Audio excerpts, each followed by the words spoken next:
We're going to discuss the fact of the depth of experience a truly spiritual person is involved in contrast with the everyday person that really sees their everyday life, their family, their work as the entirety of it. A spiritual person may be involved in any kind of group activity, workplace, and they'll always be on the team, helping and present, but their sensibilities, their sensitivities will be universal in the sense of they'll be experiencing something utterly transcendent of what everyone in that same workplace, home environment is experiencing. They're always aware of God. Of course, that makes them supremely sensitive when there's any kind of annoyance going on. It goes right through them because they want to squash it. They want to envelop it. They want to disintegrate it. They'll digest it on behalf of everyone around them. The point we're taking right here is that a spiritual human being is so considerate, so compassionate. They have a healing sense. They want to care for. They're like the mother hen. They're wondrous beings. And the world takes no account of this expression of the universal power of what we call God. So people who are, we'll call incarnate spiritual beings, and I'm saying that for all of us, I'm speaking for all of us, the hundreds of millions of spiritual people, like my buddy Michael here, whatever, we're so much more sensitive than everything and everyone around us. And it can really knock you off the horse. It can really knock you down for periods of time when there is confusion, disturbance emotionally, spiritually, psychologically around you. You take it on. You must heal it. You must end it. That's the reason you're here, if you're spiritual. You know there can't be war. There can't be bloodshed and the harm that people bring upon one another. It has to end. You know that. Today we're going to discuss how that ends. It's wonderful. And it will end. And it's not necessary. And it's involved over generations, eons, ages. In India, I lived there and spent time with my Tibetan and Hindu friends. There were, we call it kalpas, these huge ages of time. And when you're spiritual, you experience those great periods of time in a wondrous, considerate, very quiet, enthralling way because you're aware of spiritual civilizations. You're not looking back at this group in a bar, that group in a bar. I used to call them dralas, whatever. Like you'd be in a bar late at night. I ever asked my buddy Vental Rinpoche about it, and he said it was the wrong term, but basically you can feel if you're drinking a lot late at night, at midnight, you look around, all of a sudden there's like an energy goes through it. And they're simply out-of-body beings, people who are out of their body and are living in that type of environment because that's what took them out. But for the spiritual person, at the same time I'm in a place like that, any place like that, I'm looking at heaven. I'm looking at God in the eye. All spiritual people are looking at God in the eye. God is looking out from their eyes. He feels with their hands, their senses, their mind, their soul. There is a state of awareness called illumination, spirituality. It's at first religious, informal, but at last it's informal, and not irreligious, but transcendent. You are a transubstantial being. And though you might be involved with your family, we had 6 kids, my mom and dad. My dad was a very serious homicide detective. We lived in a very, let's call it a poor area in South Philadelphia. And fortunately, we were spiritual family, including my dad, but he was very, very, very, very, very, very rough because of his work and the area and the way we grew up at the end of the Second World War and so forth.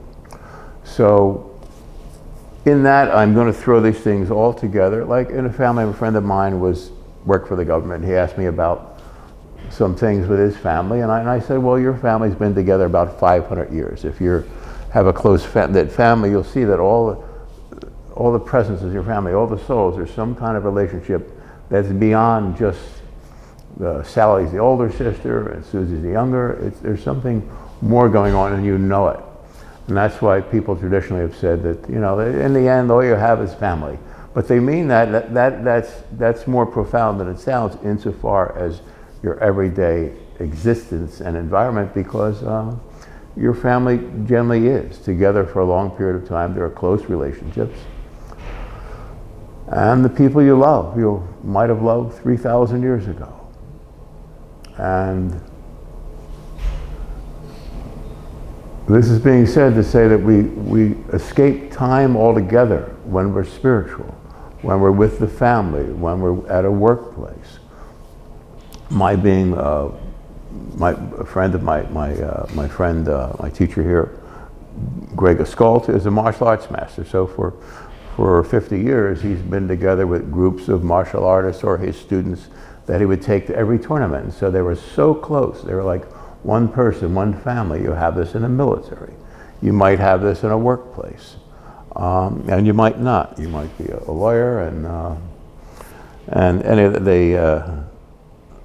anyway, they feed in a different way. If you have partners, I'm not going to go into this right now, but I realize, because I forgot the words I wanted to use. So the point is, no matter where you are, there's a group history, there's something uniting you, and if it's spiritual, I've spent so much time in my life with monks, nuns, priests, pastors, illumined people, and I'll just meet them here and there, and if you are spiritual, you'll just run into them here and there because you're aware of God's touch and direction in your life every moment, every day. And all this comes full circle in the sense that what I'm saying today, I want to provide all the tools, humbly speaking, that all of us as truly spiritual people have at our disposal to end the dismay, the madness, the hate, the anger, the violence. It can end. It starts in our consciousness. So no matter who we're with, what we're around, if it's a family, if it's a group of any type, we want it to excel. We want to improve. We want to give our part. We're always going to give 100%. At the same time, the more erratic conditions are contained in that environment, the more responsible we're going to be, and the more dreadful and painful these circumstances will impinge upon the fineness of our soul. So early on in meditation, we might join a group, and we'll probably won't, but we'll discover a book, a friend, a thought, something that will remind us. We'll walk away, and we'll all have a secret garden. It could be somewhere. And for me, as a child in South Philadelphia, I went this way and that way, somewhere with all the violence and all the rough area. There were no living trees or cats, or it was pretty rough. But there was a place I can go behind some of the row houses that actually had the remnant of a peach orchard there. So I'd find myself there early in the morning all year, and just it was the most mystic. It was heaven. I couldn't believe that. There's this peach orchard here. I remember telling a sister in there. But the thing was, because as soon as you walk into anything that has beauty, that's a natural setting. You just spiritually, you walk away from the world as you're walking into the woods, right? You're going to the beach on the way in the car. You let go of the whole day. So with that, I'm saying there are tools to walk away into the naturalness of God, the naturalness of our spirit. It's not a supernatural, oh my God, I'm enlightened. It's like being in love. It's like waking at first light and walking out and into the garden, and there's a chill in the air. You're just that innocence before you feel any other person, before you hear a truck or the garbage trucks down the street, before you hear any of that. At first light, it's so mystical. And then this happens, and that happens, and the other happens. And by 9 in the morning, you're already exhausted on your third cup of coffee on the way to work. But if you have mastered this art of meditation, or simply understood what we're saying right now, you'll handle the day's workload. You'll have tools of the trade. You'll be able to listen to people, to be around insane people, crazy people. I practiced this with friends of mine from the military, that we developed a little group where we helped other combat veterans get through their problems, and all we did was simply be very quiet, considerate. One of my buddies called it failed help syndrome, that the doctors at the Veterans Administration would blame or put the guys on drugs that were great combat veterans, good people. They just needed to talk to someone about the craziness of most often of coming back to an environment that was safe. They weren't ready for it. The point was, you just need to be listened to. So I'm saying all traditions in the world have some means of doing this, of counseling, of being there. And what we did was simply be completely quiet. We're all very spiritual. My friends were actual geniuses, and a number of them written very famous books, and we just practiced listening to one another. And then by the time we were ready to listen to veterans and all, they trusted us at first because we were combat veterans also.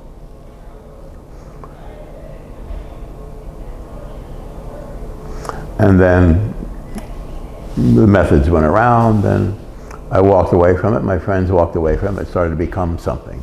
And originally we didn't want to take any notes about it. There was nothing. It was called non-evaluative therapy, where you're just there for the other person, and the person walks away and you walk away. So if we practice this, there are endless spiritual or self-enhancement techniques available to all of us. Find a few, read a book on counseling, whatever. Just learn to be there without judging the other person, with simply, if you can be very quiet. And if you're spiritual, and I'm talking to all of us in the world that are spiritual now, you know exactly what I'm saying, and you'll be there listening without letting it come into you. I could have my buddy Greg, who's a scary 10th degree martial artist, yell at me or scream or make like he's going to attack me. I'm not going to react. So I've trained that heavily in this. And to not react to anything. And when you're illumined, this is a natural state. So we have to remind ourselves that we're illumined. So we grew up without tools. We're in a workplace without tools. We're in a group without tools, or a love relationship without tools. And so I'm saying, if we quiet ourselves, consider the environment we're in, and just allow it to be without reacting to it. That's the first step of it. To teach ourselves not to react, that first, oh, if we can do that, and then the next reaction, then, and we're spiritual, then all the garbage that we have to confront all day will dissipate. When we really work on it, it will disappear. 3 months, 5 months. At the same time, there'll be other presences through the people we're around. They're out-of-body beings, right? We all know this. And if you're spiritual, you're aware of it all the time. You might just think, oh, she's an angry person, but there's a being that might possess Aunt Henrietta, whatever, you know what I mean? And we all have someone in our environment that's like, we consider very like a sage. It could be all of our grandmoms are that way, hopefully. And you know, there's wisdom and kindness, and you know, because the grandmom's not involved with the discipline of the kids, so it's a pure love relationship. So we all have a person in our environment somewhere that's spiritual. My buddy Carlos here is spiritual. So you can talk to someone like that, and we all have at least 1 or 7 people in our environment who we consider a little demonic, right? Borderline or heavy duty. And if you learn these methods I'm talking about, you can be there, oh, good morning, Satan. I'm just being comical about it, but these things work. We must fortify ourselves to go into the world. As Jesus said, preach the word and so forth. But this is preaching. These things have turned into something quite religious and almost street-worthy rather than something quite spiritual. Because whether it's the scripture or the Bhagavad Gita or the holy texts around the world, they were written by holy men who were deeply sensitive and completely aware of everything that's being said right now. And they had tools. They were accompanied by angelic presences that they were aware of. And if you were spiritual and around a person like that, you'll feel that. My buddy's friend Annette here, she works in the courts, but she's so considerate, so kind, so ethereal, so selfless that everyone feels that openness. They're allowed to be who they are. Isn't that wonderful? But for the spiritual, we're never allowed to be who we are. Jesus spoke about spiritual people, and he said that foxes have holes and birds have nests, but the Son of Man, meaning the spiritual ones, meaning you, he said, but the Son of Man has nowhere to rest his head, to lay his head. In other words, we're not safe in the world because the world environment, first of all, does not exist. My friends in Tibet called it, Maya, they had other terms for it, I can't remember the pronunciation, but that it's the illusion. When the Buddha said, you'll visit the house of your illusion no more, and he said, think of this whole life as a bubble in a stream or a flash of lightning. And when you're very spiritual, as we began, you can feel these generational group settings with your family. And if you're spiritual, you'll feel it with a certain Buddhist sect or all that meditate, all that are in prayer at that same hour at night. If you're a monk, you'll feel them around the world. There's like one mind. My friend John Buxbazen, the holy man from Los Angeles, Dr. Buxbazen, and I remember on his wall, I mentioned this before, he had a quote of one of the Zen masters that said, thousands of monks on hilltops everywhere. The wind blows through our mind. In other words, when you are spiritual, you're into the state of oneness. If you're around all my Tibetan monks and all, I would know there somewhere out of here I would go. Or my friend Vento would be in charge of all the ceremonial and all the deeply spiritual activities of it. And it was just being around a bunch of little boys. They were just sweet. And the nuns were just float on air. They're like someone's mom or sister that just has a big open heart. They're not taking themselves serious at all. They're just going to help and be around each other. So when you're around a community like that, like I say, Greg's martial arts friend, he's got Carlos here, met his a 4th degree, and you're around them, and they're all buddies. They're all like a family. Every time he takes his little kids out to a tournament, they love each other. It's more like a happy family going out to go camping. And then they'll go out and compete, but they're highly disciplined, so there's not going to be bad behavior when he buys them an ice cream soda if they win, and the mom and dad are there, and the mom and dad give it to quiet them, but Greg gives it, you have to earn it. You really have to earn it. And so there's great discipline in earning. In the martial arts, it's always been, in my experience, in the groups I've been involved with, very spiritual. And a family should be very spiritual. And a workplace should be very spiritual. And if you are very spiritual, you're transcendent of the family's place and its relationships, and you're transcendent of your workplace or your team. It could be military, it could be martial arts, but you're transcendent of it all, and you're aware of it, so you've developed these tools to confront, to handle any concern that might come up. You'll be very disciplined within yourself. You know, thank you for telling me. Some of you can go, my buddies would call me every name in the book. Thank you, I heard that. In other words, you want to get on to the next thing, So we practice in the beginning just being interested in one another, looking at each other's eyes in a very relaxed way, and not reacting. I can do this with anyone for an hour if I want, or 2 hours, and just be interested. If you're just being interested in where you are, you don't think about anything, you're just present. You should never be bored or lonely.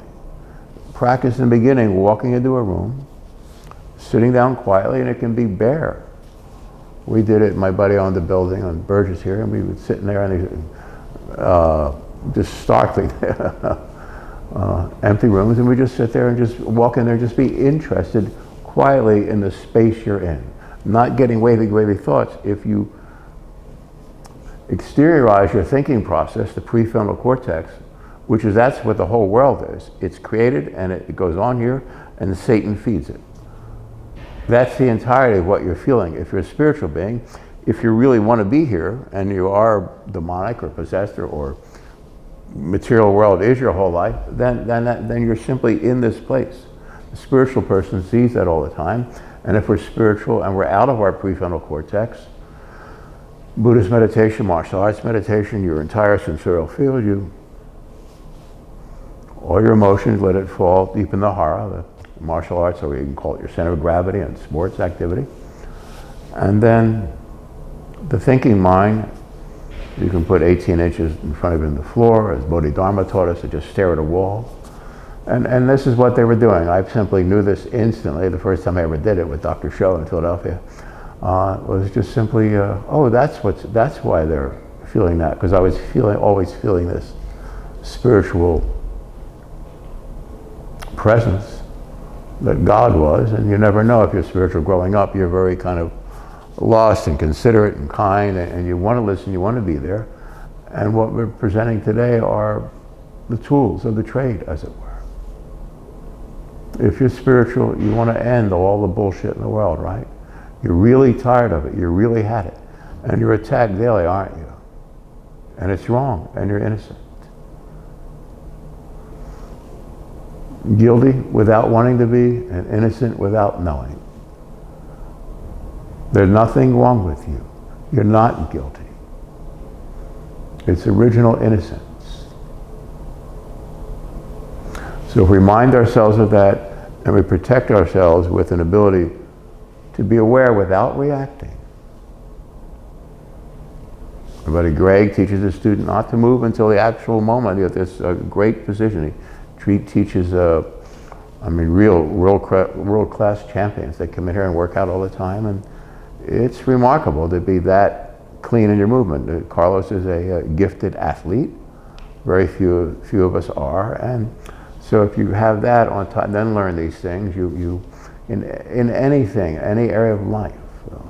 My friend Corrine was a ballerina. My friend Susan's a ballet, just for many years, and it's just exquisite. And they're all, they're much more. Corrine, I'll never meet an athlete like Corrine. She was a remarkable ballerina, and she passed very early, and could express 6 different emotions out of her different limbs and be very quiet inside. I tried to teach her some basic self-defense one time. I thought it'd be good for her. She's a very pretty girl. And then I realized what a washout that was, because she was better than any teacher you'll ever see in your life.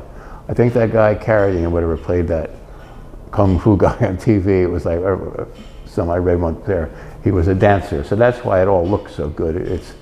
But the point is, you can discipline your body, you can discipline your mind with some sort of non-evaluative teaching. Find someone somewhere, or simply do this meditation, or martial arts, the Bodhidharma thing, which started all Chan Buddhism. All the meditation we do is from that one man's experience. He exteriorized, he's already illumined, and he was there to protect civilization. I'm not talking about fighting and getting guns and weapons. I'm not talking about that. I'm talking about the sense of it. You live together in an area, you're in a farm or whatever, and you take your kids in the barn, you teach them basic fighting skills, and it turns into, your belt is white in the beginning around your robes out there, and then it gets a little darker, and then a little yellow, and a little green, a little brown, and eventually black, and that's what all that's from. But you're basically learning from your dad or your uncle, or the person in your environment that's going to teach you all how to fight. But not to fight, go out, it's to protect your 5 acres, it's to protect your family. It's to protect civilization. So I'm saying in traditional martial arts, or even in military, it's meant to protect something that's viable and worth protecting, should be of a spiritual nature. Excuse me for mixing all these different metaphors, but you see where I'm going with this. So if we use these spiritual tools, for me, I spent years alone in the woods, wherever, and even around people, I can disappear. So I spent many years trying to figure out how to end all the dark forces that attack people around the world, all the beings, all sub-personalities that people have, so I figured it out. So I'm beginning to present them in these meditations.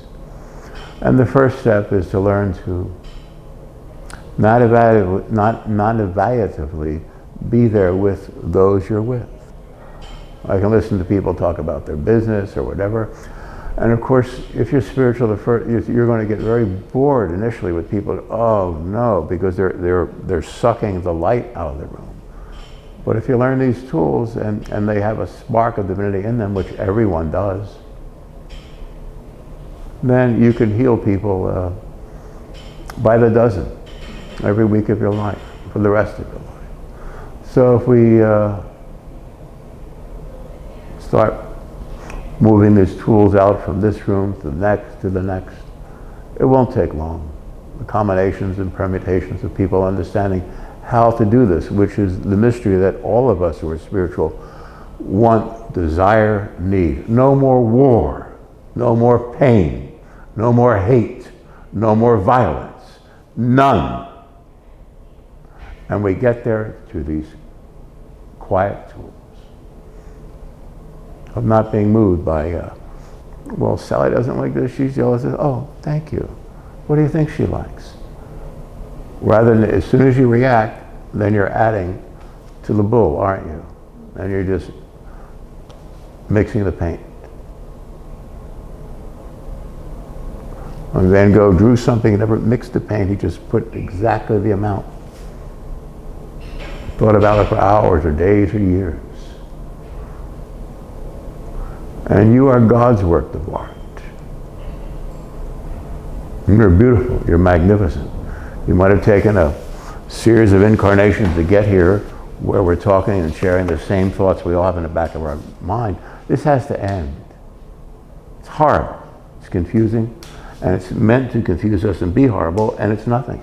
It has no weight, no substance, no truth. If you're spiritual, you're aware of this unending sunscape of divine light on you all the time. And you're very, very sensitive, which is getting back to the beginning of this. So if you're in a family structure where one or two people aren't spiritual, it's insane and it's horrible. And everyone's thrown off through many, many years. And very few families teach or learn or understand about emotions growing up, do they? You have to figure it all out on your own. And my dad would be here, and he would say, stop shaking up. But I was always shaking from the Holy Spirit. I've just always filled the presence. I just so damn happy that I can't contain it. So I've learned to be subtle, subdued. I'm not telling someone, oh, be happy, get over it. I learned the tools of the trade, as it were, to be there for the person in a healing fashion. And without you knowing all the details of what I'm trying to present right now, and I will present them, and they're in a couple of books I wrote, but they're in all these tapes at some point. It's simply all you have to do. Don't think you will learn this. Wherever you got, you'll be in front of a storefront that will say something there, or a street, or a book. All we have to do is trust God. There is a God. You're God's presence. That's what you are. And you gave that up to let yourself be encapsulated, to be embodied like in this stupid little world of ours, as though we're a body flailing around and we have blood and organs, and we don't. Ask any truly spiritual person you know what they really experience. What all their subtle sensitivities are about. They're aware of a presence in the air, a wondrous presence, a beauteous presence, something so remarkable and kind and decent and real and true and eternal. And the interface between that and the world is what we're discussing today. If you can calm yourself, identify first that you know you are a spiritual being, and then you can make lists. Okay, these 10 things bother me. These 10 things are good qualities I have. If you go home at night and you're like right after work and you sit down and write 10 things that you did that day. I brushed my teeth. I got to work at 9:15. I had a little argument with Sally at the desk. I've been upset all week about such and such in the back of my mind. If you write those 10 things down as soon as you get home, the whole day will disappear. These are not just, I'm not I'm a high-end, I got stuff working here for that very few people do. And so I just see these things and know these things. And I practiced that for many years and had other people practice it. And then I found it in books and my buddies and my friend Rosenberg, the great genius that put all these things down. These tools work. It's that simple. The prefrontal cortex is nothing. It's people think they are all these collections of thoughts rather than their soul. They're part of the longest stupid bench in the star system. It's called the planet Earth. There is no population. There are no population centers. There are no families. There are no organizations, no religions. There is no political or sociological force that has power over you. Once you quiet yourself, you can look through all the madness. You don't have to take sides on anything. The more quiet you become, the more quiet it is, and the more available to your senses, to your fine senses. That wonderful friend that we have called God appears to us, becomes so subtle, so beautiful. At the same time as God, it can run through us in like 1,000 lightning strikes. I mean, in a gorgeous way. There's a great ecstasy in the beginning, and you'll want to stay there and be lost in that, won't you? But when you look around you, you realize how serious the times are. You're going to start practicing these non-evaluative disciplines so you can be there for those around you and end their pain, their trauma, their ignorance. And you don't do them by slapping them around. Sometimes you can do that. I can tell someone off in a public place just because my tone is so with them. They know I'm inside, and remember early in my 20s, I did things like that a lot because I couldn't take it anymore. And I also did it out of love, and I did it completely because it was the right thing. And then I learned to be a lot more subtle, because the more spiritual you are and the more you present yourself that way, the more danger you're in. Because the world is like we said last week, it's like expressing the actual truth is more dangerous than walking into an ammunition depot with a lighted torch. Because the world doesn't want you here. The prefrontal cortexes that are guided and navigated by, they navigate by the, not by our star, but by Satan himself. There is an actual being called Satan. I remember when I first saw him back in '78 or something through a press, this famous guy. I was like, oh boy, that was really impressed in a sense. It was a vision. I was like looking at it, and at the end of it, I knew that he'd messed with the wrong Marine. So it was to entice you, and then to use you, and and then you feel there's a certain power with that. We all know someone that's very impressive around that, very interesting, and the more interesting someone is, the less powerful they are spiritually. It was exciting. It's forget it. Everything that's spiritual is like hearing a feather drop on the floor. There's no sound. There's no substance. We call it transubstantial. It's beyond substance, but it's so quiet, and there is a soft ecstasy to it. I'm saying that's the very beginning of it. And there are thousands of ways that God, the universe, the angels, the teachers that I call them, will express themselves through us, because they are us. You understand? You're an enormously powerful spiritual being that this thing called an incarnation, the portal called birth into this environment where you think you're a body, is absurd to the spiritually minded. So it's very confusing at a point. So sit down, remind yourself who you are, and all will go well. The main point again, there is a God, there's a consciousness of the universe, there's an actual God, and it's a human presence. He is a human presence. However you want to term it, it's something so wonderful, so good, so decent, so pure, so true. So just begin a dialogue with God.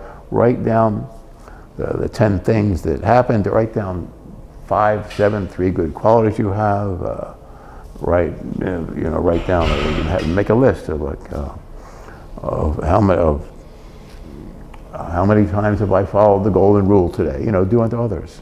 In other words, make up a list on your own, and then you will build your own intelligence. Write down one paragraph. What I did, and I lived in the woods, at 3:50, I decided, because it comes to me all day. We all feel these thoughts in God all day, so when we're quiet, they'll be there.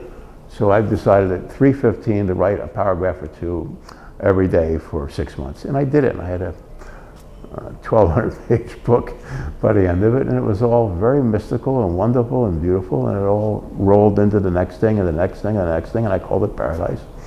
And that was one of the first books I wrote, and that was, I originally saw the entire thing in 1968 or 69 at my friend Nancy's home. I sat there from 6 to 7 in meditation every day, and I saw this whole thing like a vision, and sure enough, some years later when I started doing this, that was the book. And it was very beautiful, and it is very beautiful. And you're very beautiful, and you're very kind, and you're very decent, and you're very true. You're spiritual. You're an expression of God through this universe. You're here for a reason. It's not original sin, it's original innocence. You are innocent. You might be this family group, like I had my mom as a teacher, my grandmom. Like I say, these lineages. I have my friend Joe in the Marine Corps, Sergeant Zug. There are different people that are so spiritual that are around us. And when you're very quiet, I met my friend Kathy, who's God, years ago, and in the world I couldn't be near her, or my friend Corrine died very quickly, and I couldn't express to them because they were simply too good for this world. They didn't last long, but they tried their best. And we all know people like that, and sometimes there can be harsh words between you and because maybe you had a drink, or maybe they were upset or didn't understand, or the devil is trying to get between you. So if you get very quiet, like my friend's an attorney, and he can listen to people because each case is different, and you want to make sure you get the facts down. So you don't want to put yourself in the middle of something when you want questions answered. You want to be very quiet and be there. Everyone has a case. Everyone's different.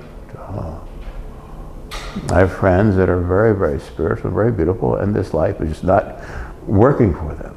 So if they understand the basic tenet of spirituality is you're not here, the world is an illusion, then you can quietly wrestle yourself away from it, at the same time not get any more deeply involved in the intrigue of relationships, and to be more quiet, more considerate. Like I say, I'd rather hang on a cross, and I would do it 1,000,000 times over for my friend Kathleen or Corbin. I would die for them 1,000,000,000 times, and I could never help certain people like that. My friend Susan, I forget, it was like she was a genius. And how do you help people like that are so innocent and wonderful, but your lives are different? Well, there are millions of us like that in the world. So if we step back, acknowledge one another, we'll see them in like the lineage of our family. There's reason to be together. When people are groups, they really get tied together because the better qualities are, the better angels of our presence and all that stuff. It's, we all want to do well. We all want to excel. We all want to improve. We all want to love. We all want to care. We don't want the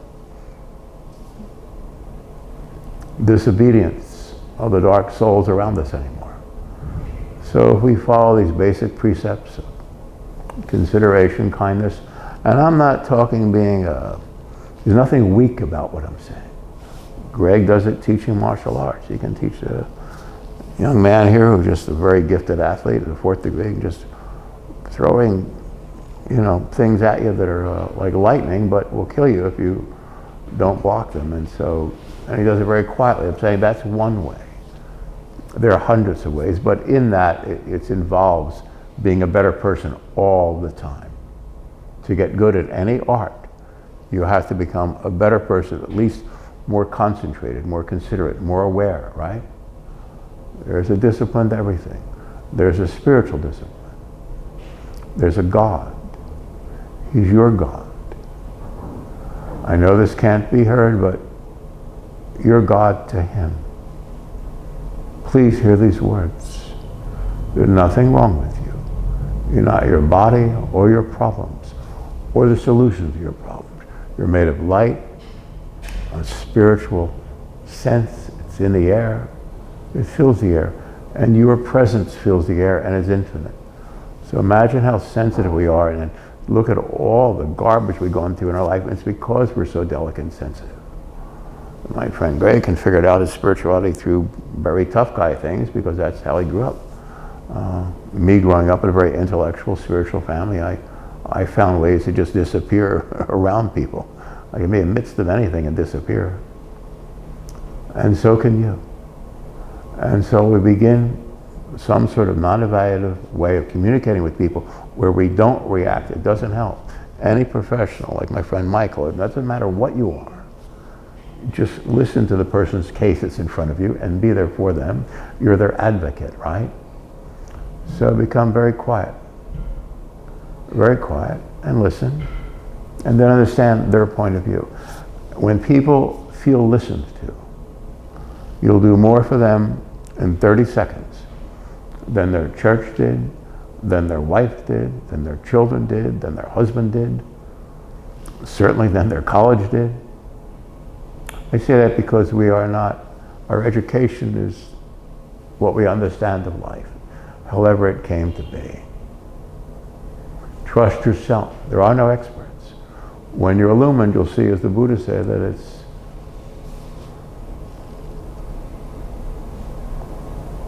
an illusion. The whole world. There is a pure land that the Buddhists talk about, which is this enlightened mindscape that we feel. It's just quiet. It's wonderful. It's nice. It's neat. It's true. It's permanent. It's God. Most of all, it's you. Isn't it you? You're born here to do a great good, a miracle, to end it all, to roll the whole thing up. That's who you are. You know this is true. You feel it through you.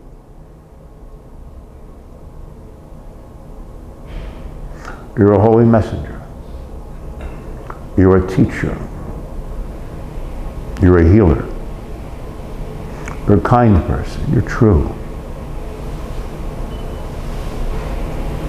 You are a remarkable person.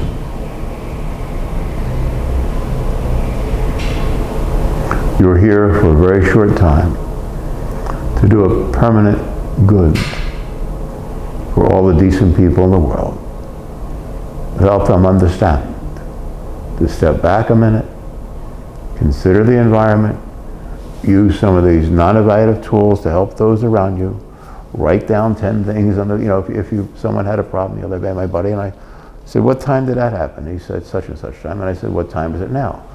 Well, now it's 10 o'clock. What time did that happen? I kept asking, and without reacting to it or changing the wording, oh, what time was that? And what time is it now? And the mind, this prefrontal cortex thing that's always looking for something out of order, it's simply a sense, like taste. It's disciplined in moments. Just practice that one a few times and the world will go up like a puff of smoke. It's wonderful. People's problems, what they're caught up in will be gone. I'll make a whole tape of these things. We've gone on here a while. But the point is, or listen to some of these we've done already where I just write down 10 things. It doesn't matter. The point is, there is a God. You're God's expression throughout the universe when you get quiet. And now understand how horrible the life you've lived is that you've experienced the pain of God all your life because you are God's presence. You're not less. That's why it's been so maddening. But you have to take it 100%. It's like spiritual consciousness more than anything in the world. It's like the old mathematical thing where you can't walk halfway to the wall. Because you'll never get there halfway. You have to walk to the wall. And I'm saying walk through it because it's not here. The world is an illusion. It simply exists in the prefrontal cortex of the people in the world who think it's here. Ask every spiritual person, they'll talk about this transcendent place beyond that. And if you truly listen to them, they will eventually pour that presence out through through themselves to you. Because that's what we are. We are a divine presence. God bless your mission.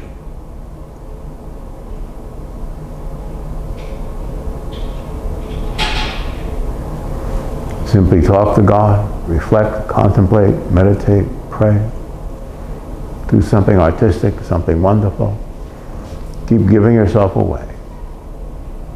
And you'll find God, this golden orb in your heart. It's like molten glory. That's you.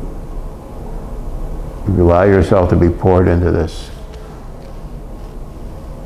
infinitely small little vessel called the human form, and it doesn't really exist.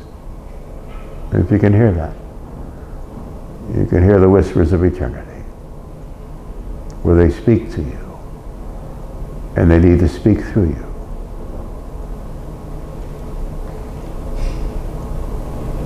That's why you're here.